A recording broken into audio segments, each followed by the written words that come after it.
저는 오늘 이 시간 말씀 나누고 싶은 것은 한국기독교교회협의회 NCC 총무로서 교회사적 의의에서 남한교회가 한반도 통일에 대하여 어떤 역할을 해왔고 앞으로 해가야 하는가를 말씀드리려고 합니다.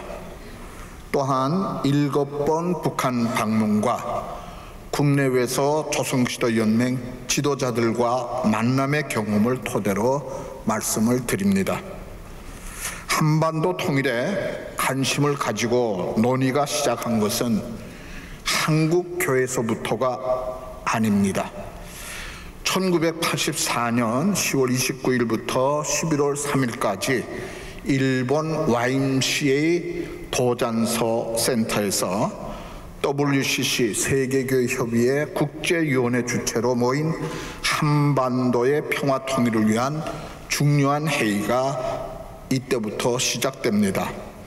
이때부터 세계교회협의회 WCC가 한반도 평화 통일을 위해 공식적으로 관심을 가지는 계기가 됩니다.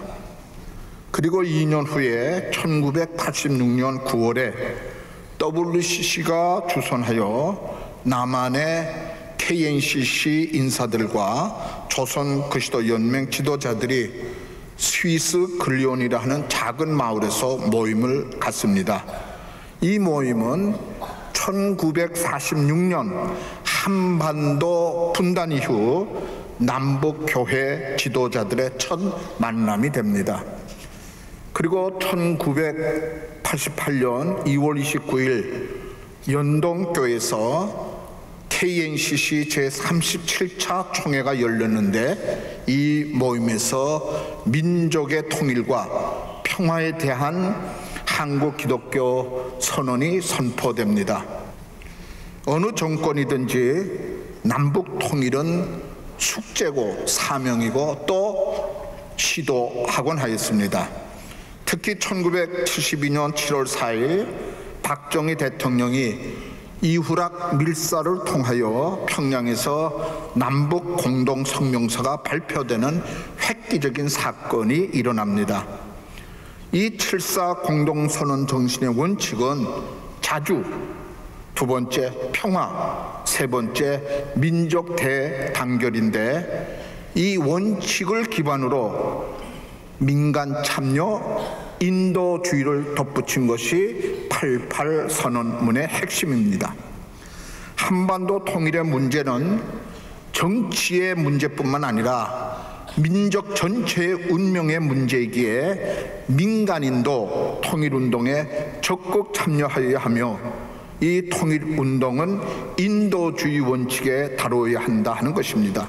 1994년 김일성이 사망하고 1995년부터 천재지변으로 북한이 극심한 식량난과 질병으로 죽어가는 북한 주민들의 처참한 상황이 전 세계에 알려지자 인도주의적 입장에서 북한 돕기 운동이 시작됩니다. 한국기독교교회협의회 KNCC가 북한 조선시대 연맹을 파트너로 남한교회가 북한에 식량 지원을 하는 창구 역할을 하였습니다. 제가 조선시대 연맹의 강영섭 위원장을 처음 만난 것은 1998년 3월 20일 중국 북경에서입니다. 저는 강영섭 위원장을 만나 그해 1998년 10월 29일부터 31일까지 2박 3일 조선 그리스도교 연맹의 초청으로 인천항에서 남포항까지 한국기독교 북한 동포 후원 연합회 이름으로 엑스레이 검진차 1대, 발전기 4대, 밀가루 1,000톤, 분유 15톤을 싣고 1,500톤 배를 타고 북한 땅을 처음 밟았습니다. 저는 북한의 남포에 가니까 당연히 평양에 갈 줄 알았고 또 조기련의 배례로 제 고향 평안북도 의주도 갈 수 있다는 순진한 기대도 해보았지만 한마디로 불가입니다. 이때 배로 인천항에서 진남포, 남포까지 가는데 36시간이나 걸렸습니다. 여러분, 36시간 이해가 가십니까? 인천항에서 남한 정부에서 출항 허락이 날 때까지 대기하다가 허락이 나서 공해상으로 나갔습니다. 또 남한 공해상에서 출국 허락이 떨어질 때까지 대기하다가 출국 허락을 받고 북한 공해까지 갔더니 그 공해상에서 대기하고 있다가 북한으로부터 입국 허락을 받아 그제서야 목적지인 남포항까지 입항하는데 36시간이 걸렸습니다. 그 이튿날 태풍이 불어 1박만 하고 출항하라고 하니 참 기가 막혔습니다. 그래서 이튿날 중앙일보에서는 물자를 지원하러 갔다가 추방되었다는 그 기사 때문에 항의하는 소동도 있었습니다. 두 번째는 그 이듬해 금강산 방문이 허락되어 1999년 2월 27일 3박 4일 유람선 복로회를 타고 강원도 동해항을 출항하여 북한 강원도 고성항까지 가는데 8시간 걸렸습니다. 세 번째는 1999년 10월 29일부터 11월 6일까지 7박 8일 동안 제9차 대북지원차 비로소 평양을 방문하게 됩니다. 평양 땅을 밟는 순간 서해 백길 36시간, 동해 백길 8시간, 비행기로 1시간밖에 걸리지 않는 북한 땅인데 아직도 자유롭게 고향 방문을 하지 못하는 실향민의 한 사람으로서 가슴이 저려왔고 한스러웠습니다. 그러나 한편으로는 36시간에서 8시간에서 1시간으로 줄어들듯이 통일의 길이가 점점 짧아져 통일이 가까이 다가오는 듯하여 도리어 감사했습니다.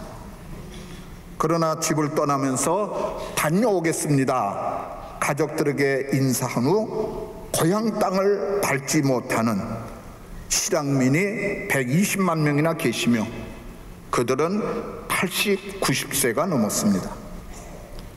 북한에 있는 가족을 상봉하기 위하여 대기하는 이상 가족 12만 명 중에 금년 한 해만도 3,500여 명이 사망했습니다. 이번 남북 적십자 회담 결과 이상 가족 상봉하는데 2만 6천 명이 신청했다는 뉴스를 듣고 여러분 보았을 것입니다. 실향민 70년 고향을 잃은 사람들의 소원은 오직 친지 생사 소식, 죽기 전 고향 땅 한번 밟아보는 것이 소원일 뿐입니다. 그럼에도 정치적 이해관계로 이 소원이 이루어지지 않고 있습니다. 이것이 한반도의 지금의 현실입니다. 네 번째로 이듬해 2000년 9월 22일부터 6박 7일 동안 한라산에서 백두산까지라는 슬로건으로 남측에서는 북에 있는 백두산에 가고 북측에서는 한라산으로 오는 교차 방문하는 행사가 있었습니다.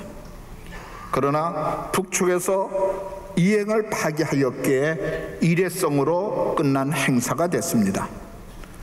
남쪽에서 최초로 평양을 거쳐 삼지연 비행장에서 내려 백두산을 등정하는 첫 민간 교류였습니다. 각계 공식 대표 100명으로 구성되어 있는데 종교계 대표, 불교 1인, 천주교 1인, 기독교 대표로 제가 뽑히는 큰 행운을 얻었습니다. 평양 일대는 물론 삼지연, 백두산, 김정일이가 태어났다는 백두산 밀령을 비롯해 압록강, 두만강 일대를 방문했습니다.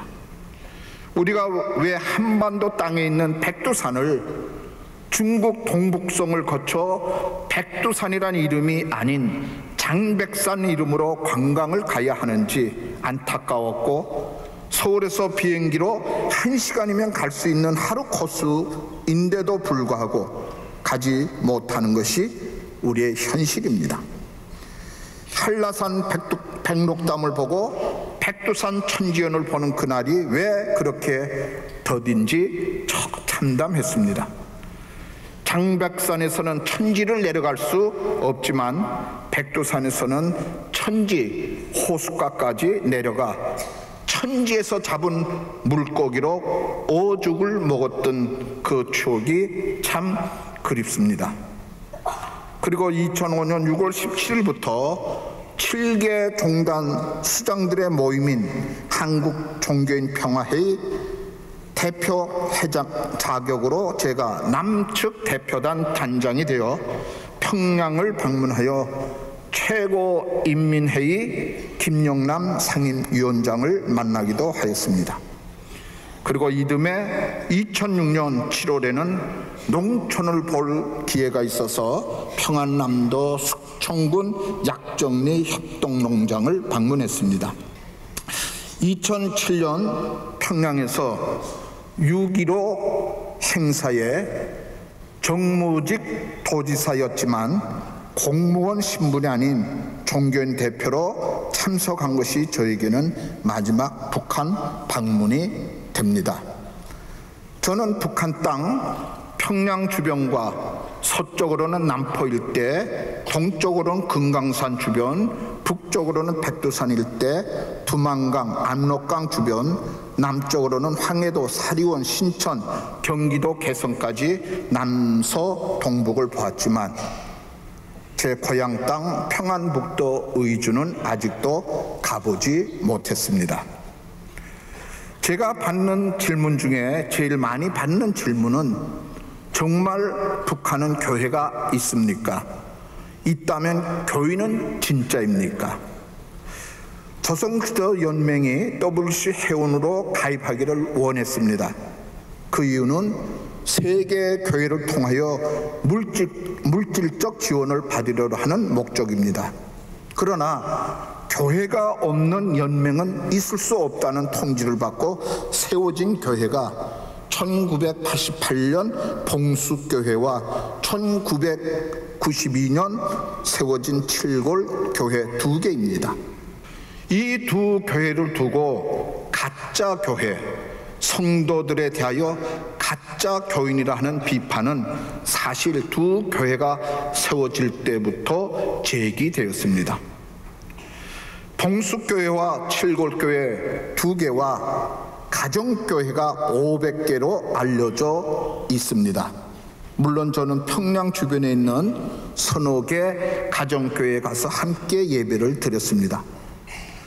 북한을 자주 드나든다는 재미교포 최모 목사님은 중국 국경에 접하여 있는 지하교회는 있을 수 있으나 북한 영토 내에서는 지하교회가 있을 수 없다고 합니다.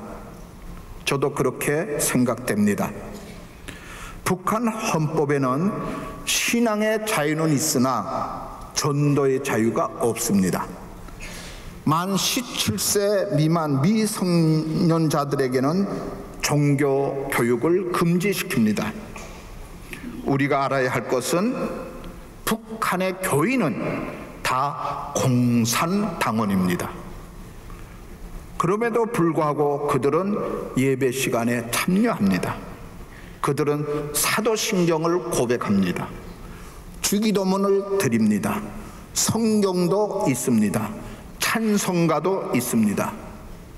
진짜입니까? 가짜입니까? 여러분들이 대답을 요구하시면 저는 입을 다물 수밖에 없습니다. 왜냐하면 사도신경을 고백하고 찬송을 부르고 기도를 드리고 설교를 듣는 그 마음을 헤아릴 수가 없기 때문입니다. 그러나 사회주의 체제 하에서 형식이라도 할지라도 예배를 드리는 그 예배는 참으로 귀하고 감격스러웠습니다. 입으로 시인하면 구원에 이르리라는 말씀을 저는 믿기 때문에 하나님 아버지께 감사드립니다. 2000년 독일교회에서 조선그리스도 연맹 조기련 대표와 KNCC 대표들을 함께 초대한 적이 있었습니다. 북한 교회 대표들이 독일에 왔다고 하니까 외신 기자들과 함께 기자회견이 있었습니다. 그때 한 기자가 강영섭 위원장에게 이렇게 노구에도 불구하고 이 먼 독일까지 오셨는데 그 소감을 말씀해 주세요 라는 질문에 저는 속으로 걱정했습니다.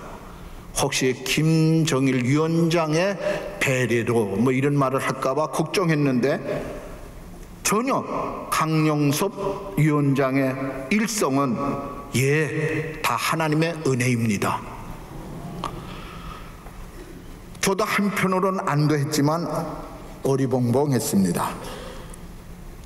제가 방문 기간 중 평양 교회 극장에서 우리 일행이 공연을 관람하게 되었습니다. 그곳에서 고등학교 교목이셨던 홍동근 목사님을 만났습니다. 그분은 김일성 대학에서 종교학을 가르치는 미국 시민권자로서 초빙 교수로 재직하고 계셨습니다. 북한에서는 최고 대우를 받는 분입니다. 여러분, 평양에서 고등학교 스승을 만났으니 얼마나 반가웠겠어요. 그래서 선생님 공연 후 고려 호텔에서 뵙자고 했더니 자기는 백화원 초대소에 머물기 때문에 출입이 불가능하시다는 말씀을 듣고 통제가 얼마나 심한 것인 줄 알았습니다. 안내원조차 호텔 방 안에서 이야기할 때는 TV 소리를 크게 틀고 말하라고 주의를 줍니다. 이처럼 상식적으로 이해가 안 되는 것이 북한입니다.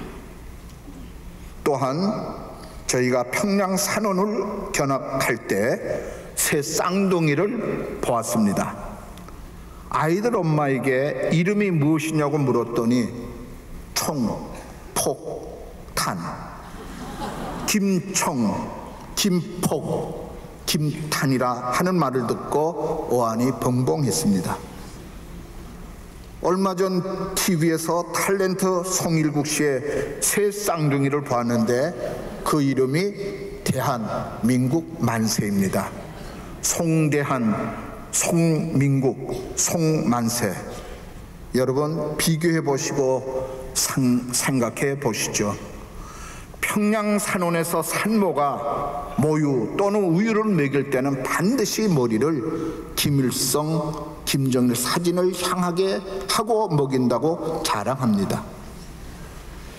남한에서, 북한에서 지금 이렇게 자라나는 아이들이 장성하여 그들의 세대가 앞날 한반도의 주인공이 될 때 진정한 통일이 될 수 있을까요?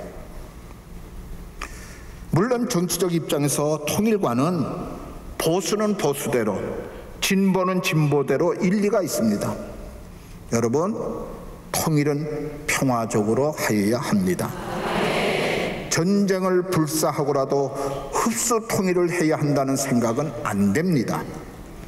우리는 비극적인 6.25 전쟁을 겪었습니다. 물론 공산주의식 통일도 절대 안 됩니다. 공산주의 체제 국가는 모두 실패했다는 역사가 증명했습니다. 우리 모두는 통일을 원합니다. 평화 통일입니다. 저는 평화 통일에서 한 걸음 더 나가 예수 그리스도의 복음으로 민족이 통일되기를 소원합니다. 왜냐하면 독일이 45년 만에 통일이 되었습니다. 물론 그동안 서독교회 기도와 물질의 도움으로 인하여 신뢰 회복은 되었지만 경제와 문화적 차별로 인하여 이질감을 극복하지 못했기 때문입니다. 우리가 독일 통일에서 배운 결론은 한반도 남과 북의 진정한 통일은 평화 통일에서 한 걸음 더 나가 그 안에서 복음화 운동이 일어나야 한다는 것입니다. 진정한 통일은 하나님의 나라인데 이는 합평케 하는 사람들, 평화를 만드는 사람들의 것이기 때문입니다. 선한 사마리아 사람처럼 긍휼을 베푸는 그리스도인의 기도만이 통일이 가능합니다. 그러기에 기도밖에 없습니다. 휴전선이 무너지고 북한 동포들이 자유를 얻게 해 주십시오라는 중보 기도입니다. 신랑을 맞이하는 슬기로운 처녀처럼 등잔에 기름을 가득 채워놓고도 인내하며 기다리듯이 기도하여야 합니다. 지금까지 경험을 통하여 통일을 준비하는 대안으로 저는 이 자리를 빌려 두 가지 제안을 합니다. 첫째 제안은 통일의 물꼬가 트기 전에 남한내 산재해 있는 북한 선교 단체들이 하나가 되어 한 창구로 조선시대 연맹과 손을 잡고 북한 선교를 해야 한다는 것입니다. 그동안 남한교회는 각 교단, 각 선교단체가 경쟁적으로 조기련의 요구를 들어주었기 때문에 잘못된 관행으로 인하여 시행착오가 많았습니다. 두 번째는 2013년 63회 고신총회에서 가결한 북한 성경 재번역 발행에 우리들도 이러한 사역을 했으면 합니다. 고신총회 북한선교위원회가 총회 총원한 내용을 소개함으로써 말씀을 마치겠습니다. 북한은 1960년 초에 시작된 언어혁명으로 인하여 한자와 외래어가 거의 없다. 특히 북한의 말과 우리 말이 다르기 때문에 우리의 성경은 북한 지하교회 성도들이 이해하기 어렵고 이 상태로는 북한 지하교회 성도들에게 복음을 전하기가 쉽지 않다. 현재 북한에는 많은 번역 성경들이 들어가거나 들어갈 준비를 하고 있지만 이러한 번역 성경들은 북한어가 아닌 한국 표준어를 토대로 만들어졌기 때문에 북한의 지하교회 성도들이 이해하기 어렵다. 뿐만 아니라 다양한 루트로 공급되기 때문에 성경을 이해하는 데 있어 그 기준이 모호할 때도 있었다. 영어, 북한어, 대역 성경, 번역 출판을 북한 지하교회 성도들이 어려움 없이 신앙 성숙을 효과적으로 돕고 지도할 수 있다. 이번 프로젝트는 통일 이후를 대비해 반드시 필요하기 때문에 시행할 수 있도록 허락해 주실 것을 청원한다. 이러한 사역은 고신총회 소속 교회들의 영어 평양말 대한 북한 성경 프로젝트에 대한 적극적인 관심과 참여는 북한 선교에 대한 열기를 다시 뜨겁게 하는 촉매제가 될 수 있다는 점에서 고무적이고 높이 평가할 만한 일입니다. 감사합니다.